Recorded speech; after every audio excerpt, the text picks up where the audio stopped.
Welcome to Fournseven. You are not broken. You are out of balance, and there is a path home. This is fournseven-poster belysning, from the Alaska ulfhednar, ancestral morning light for those who have been through hell and are still standing. This nonprofit has a sliding scale guidance at alaskaulfhednar.org/guidance.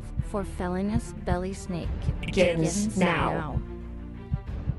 Every day, someone's little girl, daughter, sister, girlfriend, fiance, wife, cousin, mother, auntie, grandmother, great-grandmother, elder, disappears, shattering a family, a community, the world. There is something we can all do. Remember them.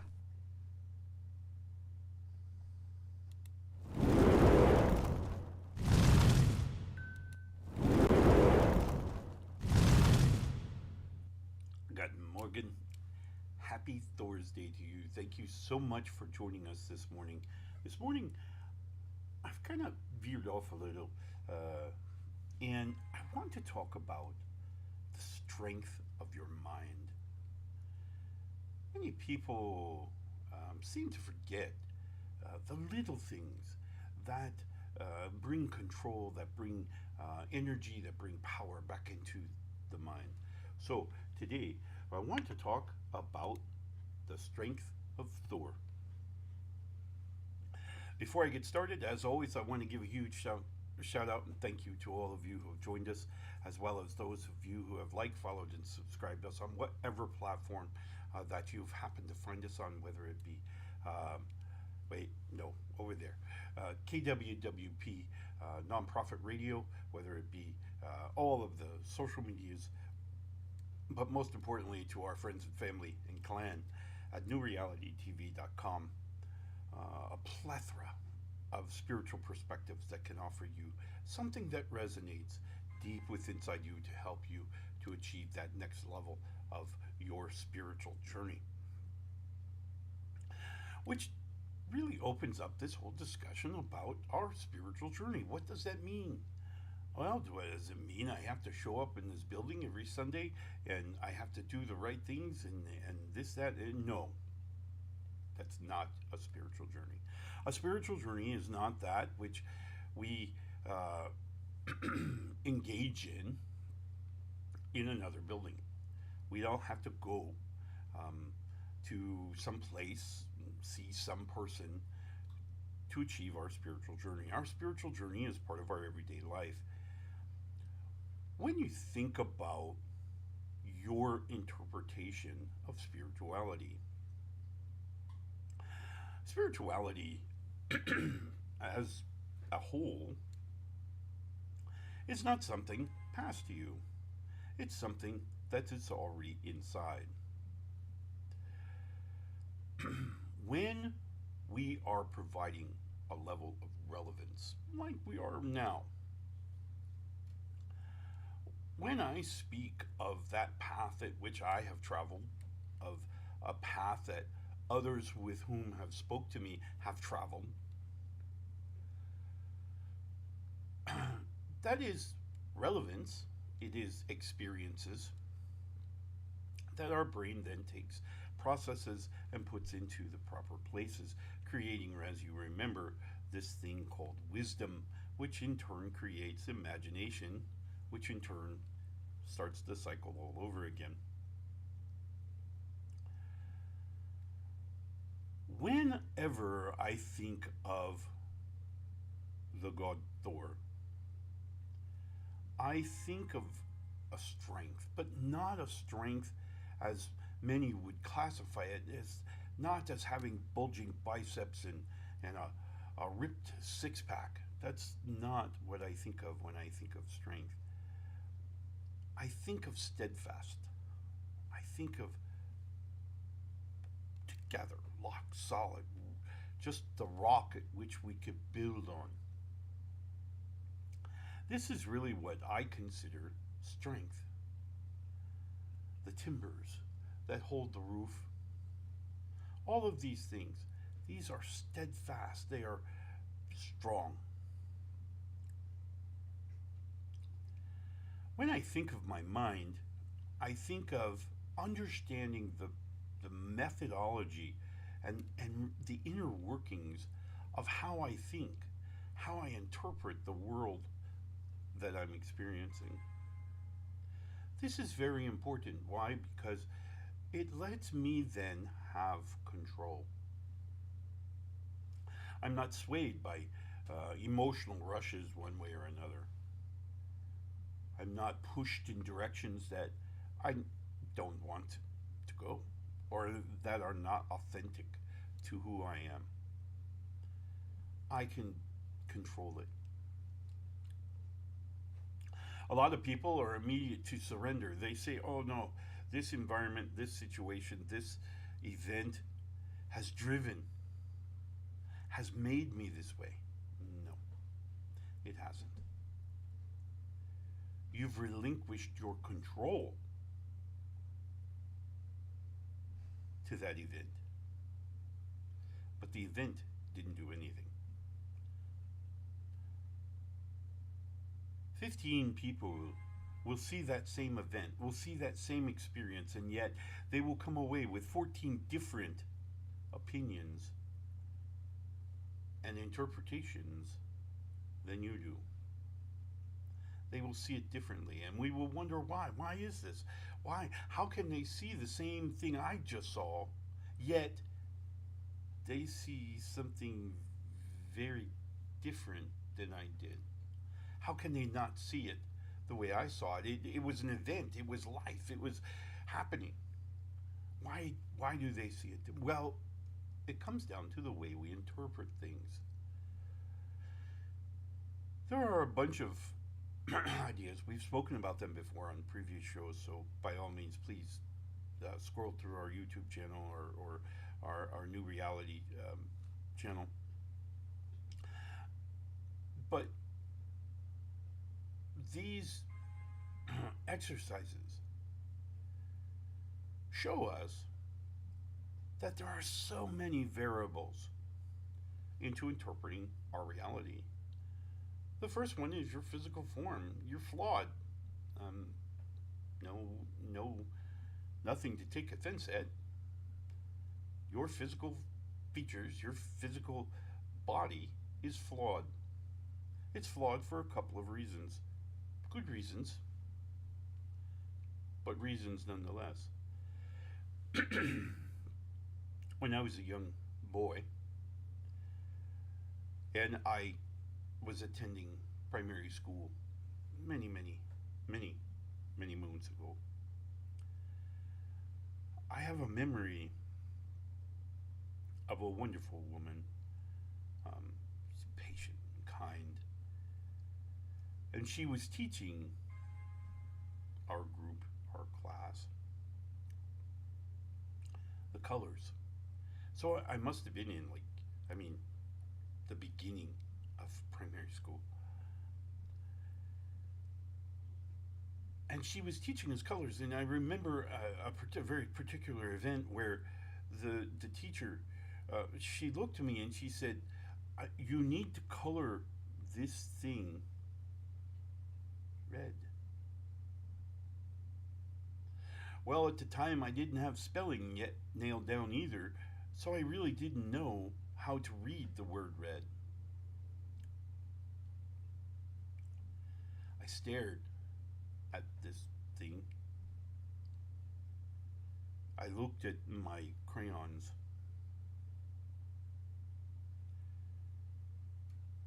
And I didn't know. I had no idea. I couldn't tell red. For I lived with a condition of what's called color blindness. I am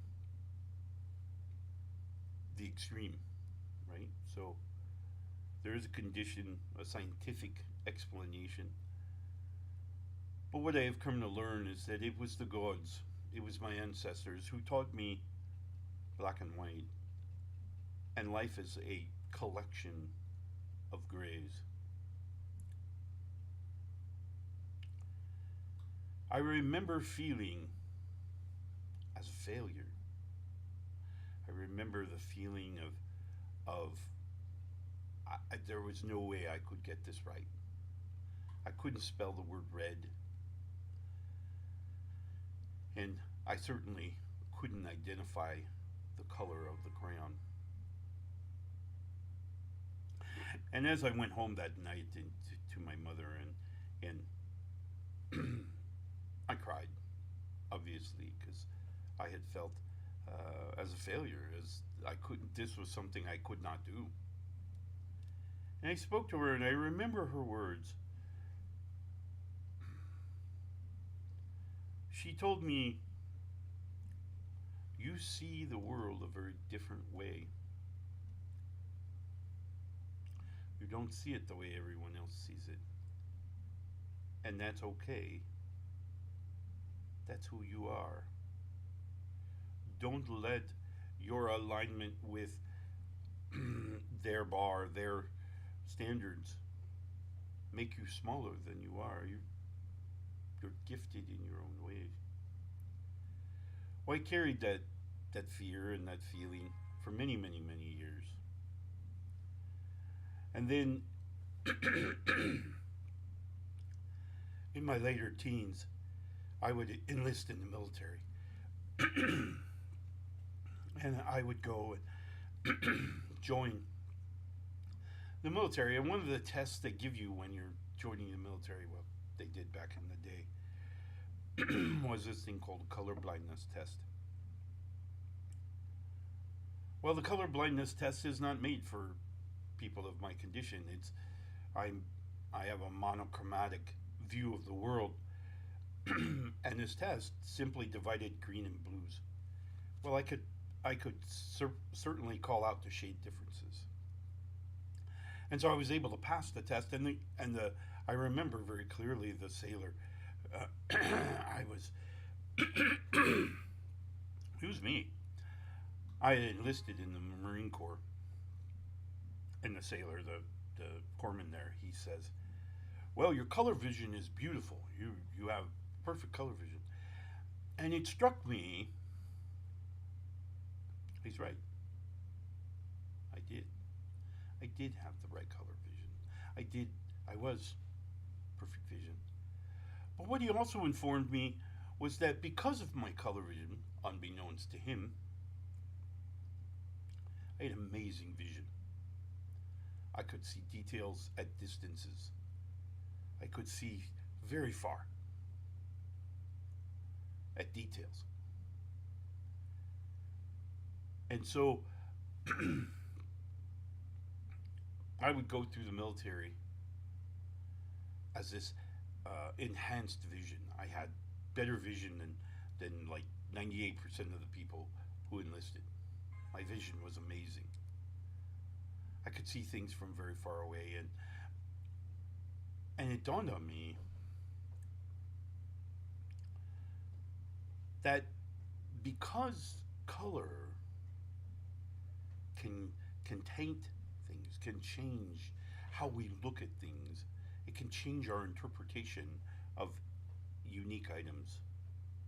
I would later learn that this is a true thing in science, in that as we attracted colors, we could grow or shrink things, particularly at distance, that didn't affect my eyes as it did my fellow Marines.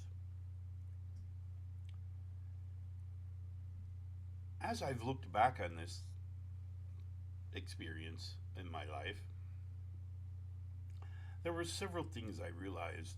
The first being both people, the teacher and the corpsman,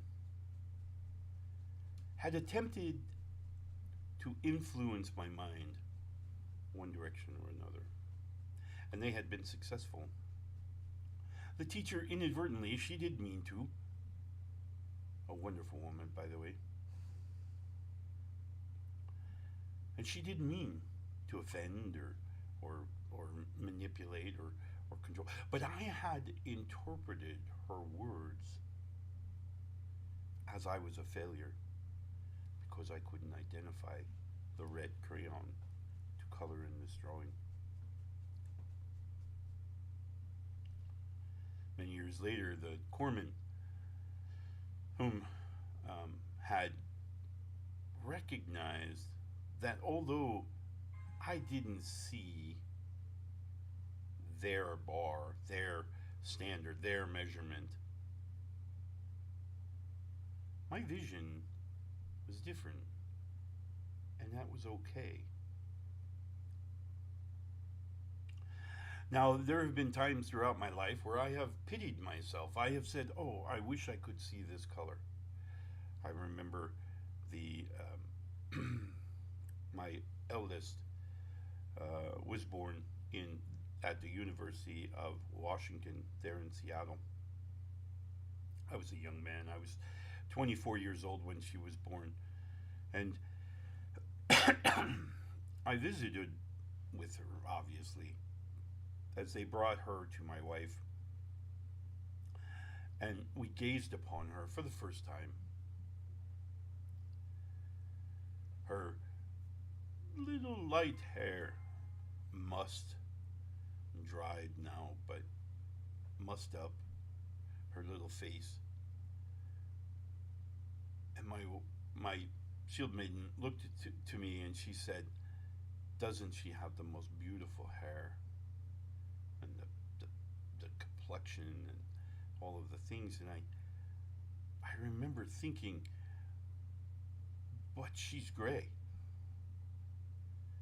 She's mottled gray. And I didn't say anything for many years.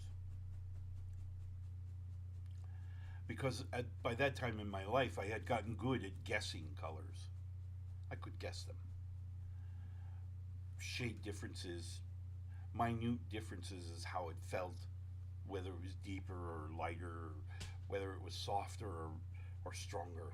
I could always see that in the colors. And so I pitied myself. I said, I can't see the beauty that is my daughter, my sons after her, my and many years later, of course, looking at my grandchildren as they were born and came into the world. My perspective of them,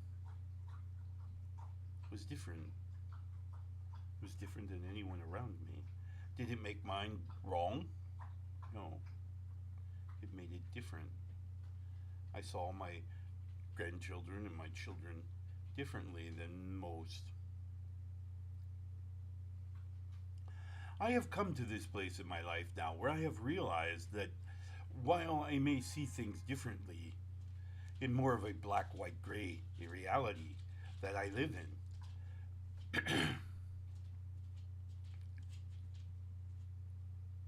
sometimes that vision allows me a better view of what it means to be, of what each situation means.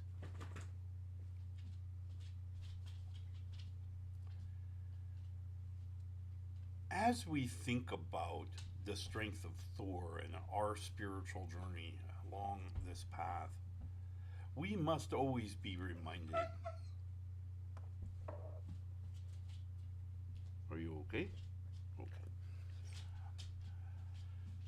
Okay. We must always be reminded that we will see the world differently than others. That our journey is unique to who we are, to how we see the world, how we process the events and experiences within our lifetime.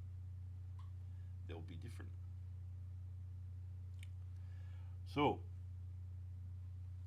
and that's okay.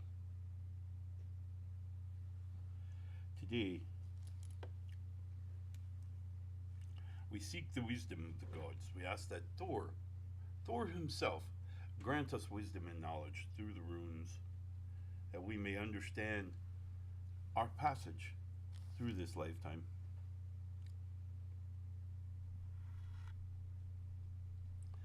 Today's rune, Yura. Yura. Yura represents the seasons, time. It represents that which will come into our life,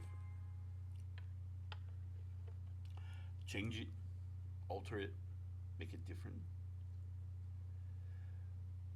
But Yura means many, many, many more things. It means that there is a season for the things in our lives. Things do not last forever. Grief has its time. It has its hour. Anger should have its brief moment in time. Frustration, disappointment, maybe even sadness should always have a season. It should be given its due. But then past. The season for joy is always. And we should seek to find that, to bring that into our lives, to change our interpretation of reality, to see that which is good, that which is joyful, that which brings harmony and hearth into our lives. For these truly are the greatest gifts that we have and that we can give others. My friends, I apologize, but I need to take a small commercial break. When we come back, I want to talk to you about how do we put this on the road? How do we use this in our everyday, modern day life? As you can probably tell, there are so many implications and so many ways that we can put this on the road. So let's take a quick commercial break. When we come back, we'll talk about what that means, what that looks like on the everyday road. We'll be right back. Feed the four-footed crew right. Zeal Pet Foods keeps ingredients honest and energy steady. Check out all their options and all the links in our webpage at sponsors. It's happening. It's in the air. The time is now. We're all waking up. We're waking up. We're all waking up. It's all shifting. New vibrations. It's you. It's you. It's me. It's all of us. Together. A new time. A new day. A new energy. A new energy. New reality. Awaken with us. Awaken with us. Awaken with us. NewRealityTV.com. Level up your language in minutes a day. TalkPal AI gives instant feedback and real practice. Try it and try the link in our description.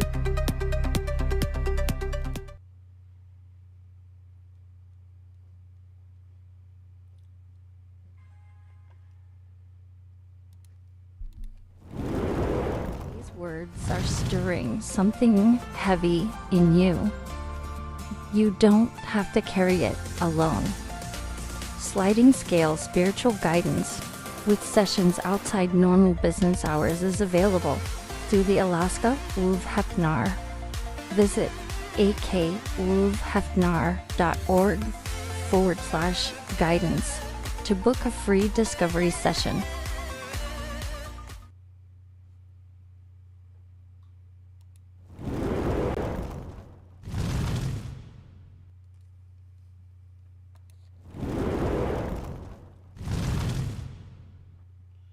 Welcome back, and thank you for taking that quick break with us. As always, I'm so thankful, so appreciative of my friends and family at NewRealityTV.com. Today also, our show, today's show, of course, is brought to you by Fournseven's Poster and Art. By all means, beautiful work, beautiful, absolutely beautiful work. Do check them out. You can check all of those, and as well as all of our other wonderful affiliates at akumedia.akoutlaw.com/sponsors, and there you'll find a whole list of proud sponsors of the shows, and certainly all of the radio station, the technology, all of the things that it takes to do our show. Today we're talking about the strength of Þórr, and we're talking about the strength of mind.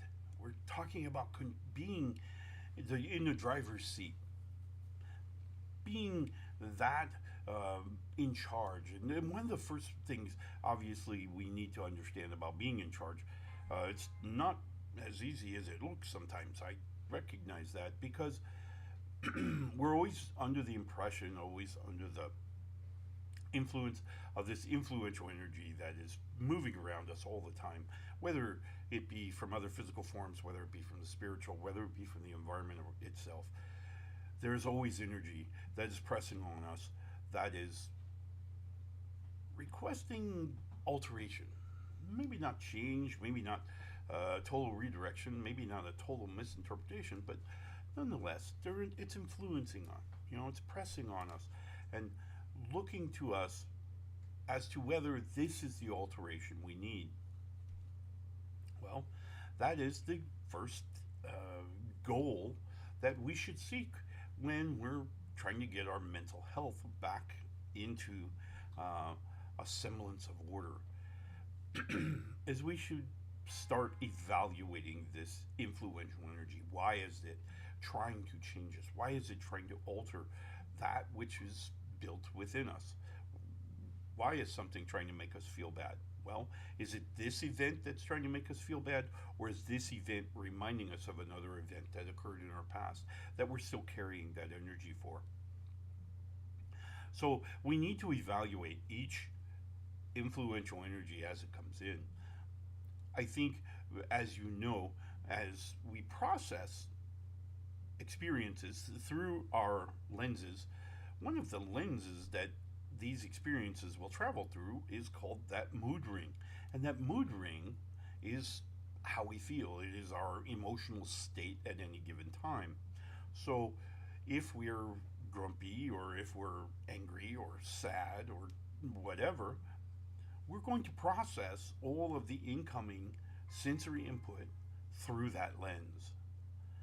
So it kind of sets the tone for that energy then to be processed through our thought process. Now, in the book that I've written, it's an ebook. It's available online. You can find it at kobo.com. You can find it, links to it anyway, on my website at author.akoutlaw.com.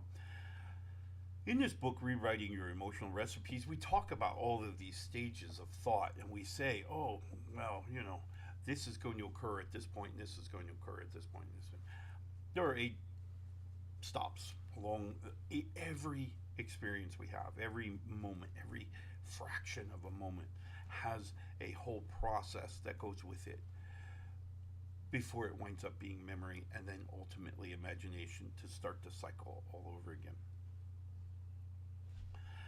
And one of the things I hope to convey in that book is the idea that we, you and I, have control of that process. We're not at the mercy of whatever comes in. Whenever we speak of perspective, I'm always reminded of in my own personal life where my father passed, and in the morning we had an English or American funeral, very somber, very depressed, very sad, grief-stricken. And in the evening we celebrated an Irish wake, because of course he was Irish, Irish Dane. Anyway, the different perspectives of the same event. Both events pointed at my father's passing, but they saw it very differently. And as I look back on this lesson, I can only begin to express upon you the profound impact that had on a young man. So, I charge you, as you go forward today, celebrating the strength of Þórr, to consider how we're looking at these different events, experiences in our lives, and then decide, is it mine or is it theirs? And if it's theirs, do I want it? Is this something I really need or I want? maybe I'm aspiring to, or not. That decision and that journey is on you. No one else can make that decision. I can tell you what decisions I made. That doesn't mean that that's the decision that you have to make for your own journey. My friends, I wish you the very best Thor's Day, and I hope that you embrace upon yourself the strength of mind to begin to evaluate what's affecting you and why. Why is it affecting you? Begin to take away the emotional energy that are connected with memories so as to prevent us from triggering in the future. I hope that you will join me again tomorrow when we will talk about the energy of Þórr, of course, the goddess of love, war, and without a close compare. And I have to weigh my conscience here. While I love the goddess Þórr, I also have sworn a love to the goddess Þórr, for she gives me the understanding that I can be in charge, that I can drive my understanding of my reality. Although I can't control what happens in reality, I can absolutely control the way I react and the way I absorb that experience. And I hope you will too. Again, my friends, I wish you the very best Thor's Day, and we will see you again tomorrow, where we will embrace the energy of Þórr and the management of magic. Love and light, my friends.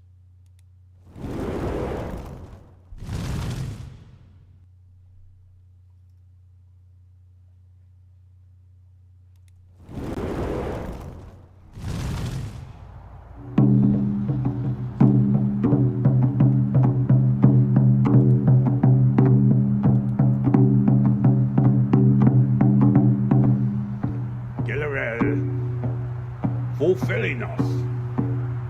Una. Hjälp oss med. Magnify. Tu för og. Kaliot.